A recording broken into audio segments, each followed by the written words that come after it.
আসসালামু আলাইকুম। আজকে আমি আপনাদেরকে বেঁচে যাওয়া বাসি ভাত দিয়ে খিচুড়ি রান্না করে দেখাবো।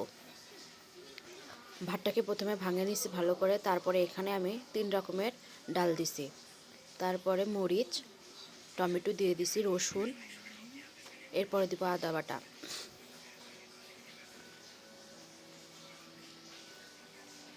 এরপরে জিরার আর ধনিয়ার গুঁড়া, এখন দিয়ে দিব মরিচের গুঁড়া, হলুদের গুঁড়া, তারপরে পরিমাপ মতো লবণ দিয়ে দেব। আমি এরপর আর একটু লবণ দিব, এরপরে দিয়ে দিব পরিমাপ মতো তেল। আসলে তেল ভালো দিলে, তেল বেশি করে দিলে আর কি বেশি তেল তেল হয়ে যায়, ভালো লাগে না। স্বাভাবিক মতোই দিবেন। দেওয়ার পর ভালো করে ওটা মাখিয়ে নেবেন, যাতে পুরোটা ভাত, ডাল এবং মশলা সব যাতে মিক্সড হয়ে যায়, আলাদা আলাদা যাতে না হয়, একটার সঙ্গে যাতে আরেকটা লাগা যায়। এভাবে করে ভালো করে হাত দিয়ে মিক্স করবেন। দেখেন চাল ডাল সব সমান হয়ে গেছে, মিক্স হয়ে গেছে।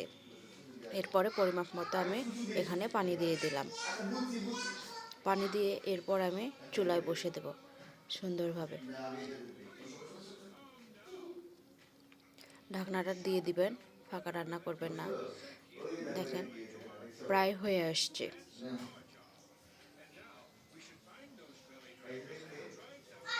একটু হালকা করে নাড়া দিবেন, নাহলে নিচে লেগে যাবে। নিচে লেগে গেলে যে কোনো খাবার কোনো স্বাদ নাই, এর কারণে হালকা করে নাড়া দিবেন। এরপর আমি এখানে 3টা কাঁচামরিচ দিয়ে দিলাম আস্ত, তারপরে ধনিয়া পাতা দিবেন। মাস্ট ধনিয়া পাতাটা দিবেন। ধনিয়া পাতা দিলে খাবারের স্বাদ আলাদা একটা গ্রান বাইর হয়, সুন্দর লাগে। এরপরে একটু হালকা করে ঢাকনা দিয়ে দিবেন। দেখেন ঢাকনা দেওয়ার পর সুন্দর খাবারটা আমার হয়ে গেছে। একটু পাতলা পাতলা দেখা যাচ্ছে, যখন খাবারটা ঠান্ডা হয়ে যাবে তখন বসে যাবে। দেখেন আমি এখানে খিচুড়ি নিছি আর মাছ ভুনা নিছি।